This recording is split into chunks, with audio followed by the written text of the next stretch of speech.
Hello, and welcome to A Conversation With. I'm Tracy Bethea, and I'm so excited to have this amazing man here to share just some gems about something, a landmark that is truly going to bless the world. Many of you know that I come from radio, so to be able to talk about this new museum, I'm totally excited. Help me welcome the president and CEO of the National Museum of African American Music, Mr. Henry Hicks. Welcome, Mr. Hicks. Thank you so much for having me. I'm excited to be with you today. Listen, before we get started, tell us a little bit about Mr. Henry Hicks and how did you get connected to such an amazing landmark? Well, I grew up in Washington, D.C. I'm the son of a preacher in the D.C. area, and my mother was an elementary teacher. I went to Morehouse College in Atlanta and the University of North Carolina to get my graduate degree. Most of my career up until now has been spent in banking and finance and corporate America. And in fact, I invested in a company in Nashville back in 2009, and that's what got me connected to the museum. And so over the course of a few years' time, I got more and more involved in being board chair, and then I became CEO. And I was naive enough to think we could get a museum built quickly, but that proved not to be the case. It was a very difficult thing to do, but also one of the most gratifying chapters in my career. So here in January of 2021, I was really excited to be able to be a part of cutting the ribbon on getting the museum open. Well, you talk about 56,000 square feet of museum. That's beyond a book. That's beyond this interview time that we have to share. Tell us about some of the seed planters and why now to create such a museum? Sure, absolutely. Well, it really is a fascinating story. A gentleman by the name of Francis Guest and his partner, Mr. Dr. T.B. Boyd, got together and kind of came up with this idea. Middle Tennessee is really the only part of the state that did not at that time have any kind of an African American oriented cultural institution, and they thought that needed to be fixed. So they got together with the Chamber of Commerce and the Convention and Visitors Corporation, and then some community leaders around the city, and really worked on a plan to bring this forward, really starting in about 2000. About 2011, we changed the name. We started looking at the growth that was occurring in the state of Tennessee, and it really seemed that music was becoming much, much more a part of a central part of the culture, particularly as it relates to tourism in the state, that music continued to be the theme. And so we looked around the country and we noticed that there was no museum in the country that really dealt with the history and the story of the contributions that African Americans have made to American culture through music. And so we decided that we would change the name from what was then called the Museum of African American Music, Art, and Culture to the National Museum of African American Music. And so that's how the foundation got laid, and that's what got us all off to the races. Wow. Let me ask you this, because when you think about music, when you think about the African American culture, the sound of music from slavery to today, the Jim Crow days, it all was trailed. The civil rights movement, there was music to support that. So let's talk about how deep did you go? Tell us what's inside of this amazing 56,000 square foot museum. Well, we went deep, and you really hit on an important part of it. Was that, as we studied the history of what is known as American music, it really is an African American creation. And that soundtrack of America, as the state's tourism slogan goes, really does go through Tennessee. And whether it's the blues in West Tennessee or Appalachian, a hillbilly music in the eastern part of the state, or R&B and gospel in the central part of the state, Tennessee has been such a big, big part of driving American music that it was only fitting that a museum like this be located in the state of Tennessee.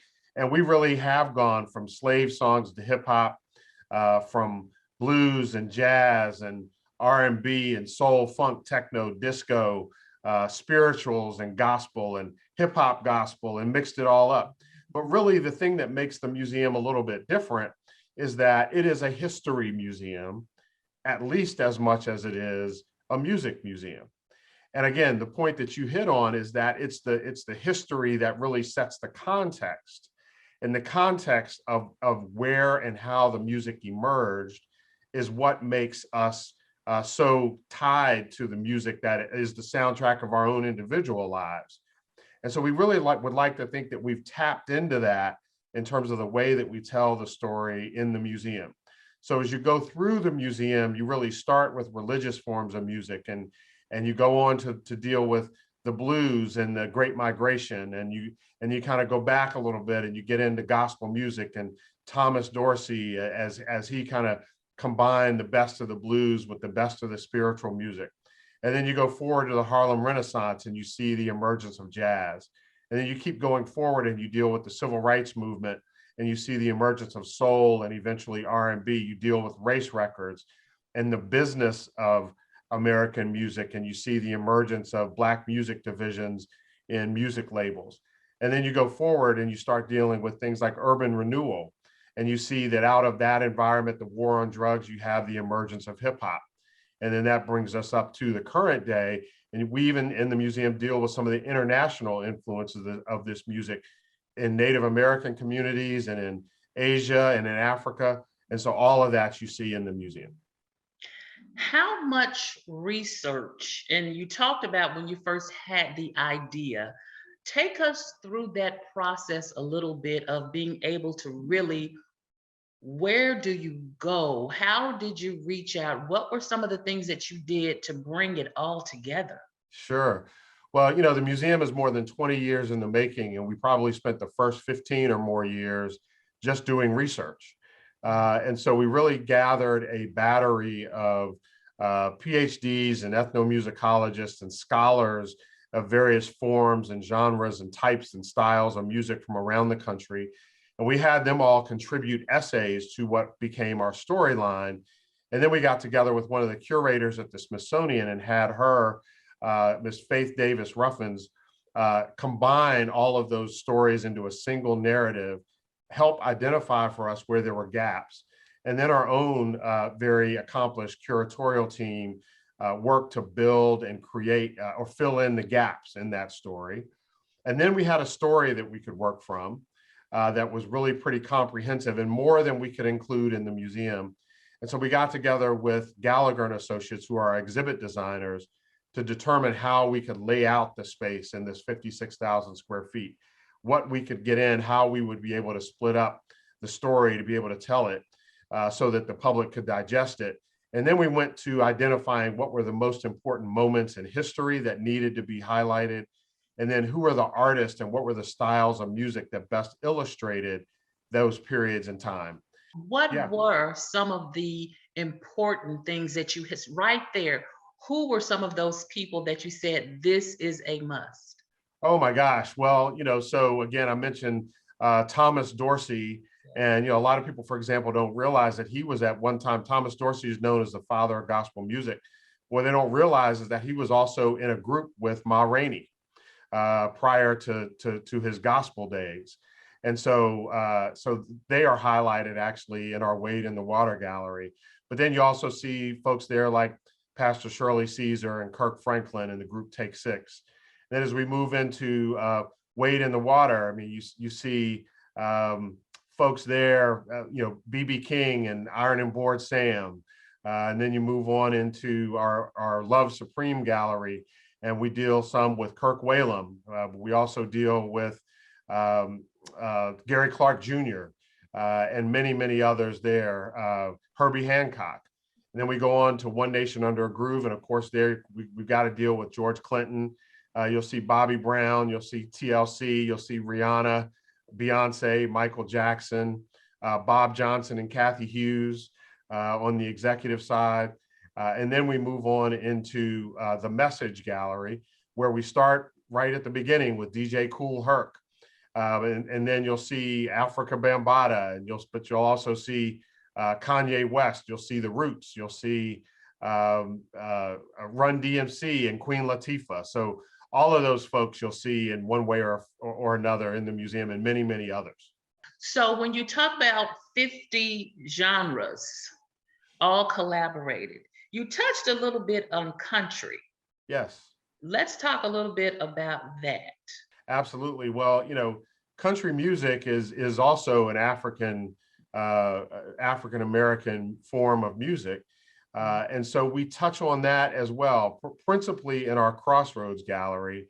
And really, the early days of country music was kind of Appalachian hillbilly music, where Africans really, or African Americans, early African Americans who were recently released from slavery, had this opportunity to travel up the eastern side of Tennessee into the Appalachian Mountains, where they encountered folks that lived indigenously in that part of the country, and were able to share forms of music, sort of African American stylings of music that combined with the hillbilly music, and created this new form, which became country music. And so we touch on that a bit. And so we're really proud to have friends in the country music industry, and Darius Rucker and Mickey Guyton and others, and even sort of a Keb Mo, who deals with a little bit of a country form of blues, and our friends Louis York and the Shindellas, who do a bit of a country form of R&B. And so we deal with that in the museum as well. And what you may not see prominently in the galleries, we can deal with in the many technological aspects of the exhibition, as well as in the educational programming that we have, both in person now as well as virtually. So you mentioned these various galleries as you tour the museum. I'm sure it's filled with all sorts of music that you can interact in. Tell us how that guide would be as you would tour the museum. Well, so it's very chronological. And so one of the things that we think people are enjoying is they actually can take a walk back through their own family's life and family story. But on the technological side, in each of the galleries, you can find some technology that you can use. One of the things we're most proud of is an interactive exhibit we call Roots and Streams. And that exhibit is in each of the galleries, and it allows you to touch on a monitor that's in the gallery, identify an artist that you want to learn a little bit more about. You can pull up their bio, you can listen to some of their music, but it will also identify for you who are some of their peers, who are some of the people that came before them, and who are some of the people that followed them. And then you can touch on those artists, and it will take you to them and allow you to explore those artists as well, all creating a playlist of these artists that you're exploring as you go through. And it does not stick with a particular genre. It may change genres, it may change race, it certainly will change period of time that you're in. But the point is, as the name of our exhibit implies, it's a river of rhythm. And so you cannot control where the water goes in the river. You can't control what it's going to look like or taste like, or certainly where it's going to go. And the same is true with our music. And then once you've had a chance to interact with that Roots and Stream, you can actually use an RFID bracelet and touch it to the interactive, and that interactive will email you the playlist that you just created. And so you have an opportunity to take home with you this playlist that you created that may take you to many, many different places musically, but they're all connected through, once again, through that river of rhythm. In addition to that, you can sing with a gospel choir. You can sing with Dr. Bobby Jones. You can create a hip hop beat. You can do a rap battle. You can do a dance contest. All these kinds of things are available through the interactives in the museum. Wow, this is absolutely amazing. I'm here with Mr. Henry Hicks, the president and CEO of the Museum of African American Music in Nashville, Tennessee. Why Nashville? Was Nashville the first choice to build the museum? Well, it was. And, here in Nashville, we like to say Nashville is Music City. So we certainly wanted to complete that brand. We like to say, Nashville is where music calls us home. And so now through the museum, we say Black music has a home right here in this museum, right here in Tennessee, and right here in Nashville. So how has it been? Here we are, COVID-19. How has that been? Did it push? I'm sure it pushed behind lots of things, but how has that been? Because the museum is actually open now, correct? We are open, and yes, it was certainly a challenge to keep fundraising in this environment. It was a challenge to keep construction not quite on schedule, but from falling even further behind and keep that progress going. But we were able to get open and cut the ribbon on MLK Day this year, so we thought that was a very fitting time to open the museum. And I've been really gratified to see people coming out and adhering to social distancing guidelines, wearing their mask when they come into the museum, but still coming to explore and having they're having fun with family and friends. And I'm hopeful that, as everybody I hope goes and gets vaccinated, and then we're able to increasingly open up our communities and begin getting back to normal, that NAMAM will be a place that people want to come and see and visit. I have already told my church we're bringing 2 buses to come down as soon as we can. I am so ready because I absolutely love music. I grew up on music. Let me ask you this. What was grand opening like for you? You speak with such passion about the museum. Finally, when it happened and the ribbon was cut, what was that day like for you? Well, it was emotional. It was emotional, and a little bit surprisingly so. But it was emotional. It was quite a journey for the team and the staff that really did this project and made sure that it happened and stayed committed through the pandemic. Quite a journey for our board of directors, who had people who'd been serving on the board for more than 20 years. Quite a journey for my wife and 2 kids who relocated from Atlanta to come to Nashville and help me in leading the effort to get it done. And so there were sacrifices that they made. So really reflecting on all of that was quite a moment for me. But as I mentioned, that was emotional. But the most joyous part was then a few days later seeing people come in and having a good time. And so, what is Mr. Hicks' favorite part of the museum? Where do you find yourself often wandering? What you remember your days coming up when it comes to music? Well, really a little bit of all of it, and that again is what I hope that all of us will experience when going through the museum. Is like, wait a minute, this is my story. This is my story, all of it. Whether it's the spirituals or the jazz that, in my case, I really love to listen to, particularly in college, and the blues that I've come to appreciate more in later years, and certainly the funk and the R&B that I most enjoy today, and maybe even some of the hip hop that I like listening to with my wife and kids. And my wife is more of a hip hop head than I am, and so all of that is something that resonates for me. And at different times, I find myself going through the museum, and I'll see something a little bit different every time. So I enjoy stopping and just taking a minute to read that panel or look at that artifact. And I kind of have the luxury of being in here every day, so I can almost do it one at a time. But my favorite part, as I mentioned, is seeing people come in, and even seeing them leave the galleries is what's fun to me, because they're not sure what to expect on the way in, but on the way out, they're generally pretty happy. And every now and then I look around and I catch somebody doing the wobble in the lobby, and that's when I know we got it right. Why is it important that beyond African Americans, who really need to make sure that they come see this, but all ethnicities, all races, the young people, definitely, the older generation, why is it so important that they take this trip to Nashville and visit the Museum of African American Music? Sure, I appreciate that question. This is everybody's music. This is American music. African Americans are centered in this particular story. It's important that they be centered in the story, but this is all of our music. R&B and hip hop are the #1 genre in America today. But even before it was the #1 genre in the country, we all know a little bit about Great Is Thy Faithfulness. We all have a little bit of that Great Migration story as a part of our background.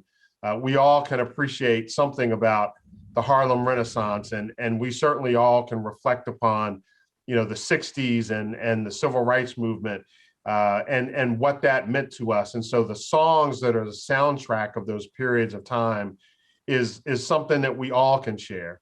And so what I really hope is that families will have a multi-generational experience in the museum. And what I really hope is that, folks who are African Americans will come in and they'll say, finally, somebody heard me, and finally our story is being featured prominently. But I hope that people who aren't African Americans will come in and say, you know what, maybe I hadn't quite considered how significant this African American contribution has been to my own story and to my own family. And so finally, here's a place where I too can join with my brothers and sisters who happen to be African American and celebrate them and their contribution to our country. So as you're open up now, and I know the times are limited, and we'll talk about that in a little bit. But what about future events outside of the museum at 56,000 feet? Are there any other, I think I saw a theater, any other things that visitors would be surprised to know, or, events that will take place at the museum? All the time, sort of every day. We actually had our first wedding on Saturday evening, I believe it was. And so, we expect there'll be all kinds of events. We do have a theater that seats 200. We've got a couple of multi-purpose rooms so we can host community events. Folks will rent out our lobby and our gallery spaces for private events and corporate events and that sort of thing. And then in addition to that, as I mentioned, we've got educational programming that we do for young people as well as for aspiring musicians. Let's talk about that. Yeah, absolutely. We think that our primary objective, our first pillar in our mission, is to educate the world about this music. And so we really have taken pride. Our most prominent program is one called From Nothing to Something. And we get together with teaching artists and have been able to go into the classrooms in the Middle Tennessee area with these teaching artists and introduce them to things like a cigar box guitar or a wash tub bass or a pair of spoons, and show them that these rudimentary tools, these things that you can find around your house, were used by Africans and African Americans during the period of slavery to innovate and create instruments that are now very similar to the instruments that are played and that are used in concerts and in the songs that they hear on the radio today. So we want them to understand the connection to their history, to the music that they hear today, and to understand that innovation and creativity is what music is all about. And so the kids love it, the teachers love it. And COVID actually did us a favor during this period of time because we were able to take those programs online and deliver them virtually to schools around the country. We've partnered with a company called Quaver Ed, and we've animated Mr. Lucius Talley, who is our spoons instructor, and one or two others. And we've animated them and made them available on the Quaver music education platform. And so people can get that initiative all over the country through Quaver. And so that's just the youth program. We do an adult program called Sips and Stanzas. We do something called Fine Tuning for emerging artists. We do something called Legends and Heroes for high school students, where we'll take an artist into the school, whether it's in person or virtually, and let the kids present to the artist. So education is a big part of what we do. Wow. Mr. Henry Hicks, President and CEO of the National Museum of African American Music. Listen, tell people how we can find you, where you are located in Nashville, Tennessee. Give us the museum and your operations, hours of operation.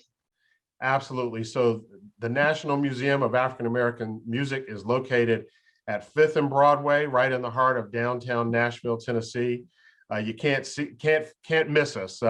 The big digital billboards above our entrances will tell you exactly where we are. By June, we'll be open 7 days a week.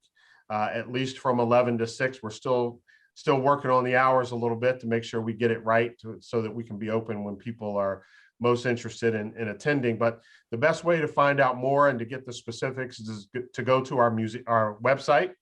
The web address is blackmusicmuseum.org, and you can go there and find out all kinds of things about what we're up to. Any last words you'd like to share with our viewers?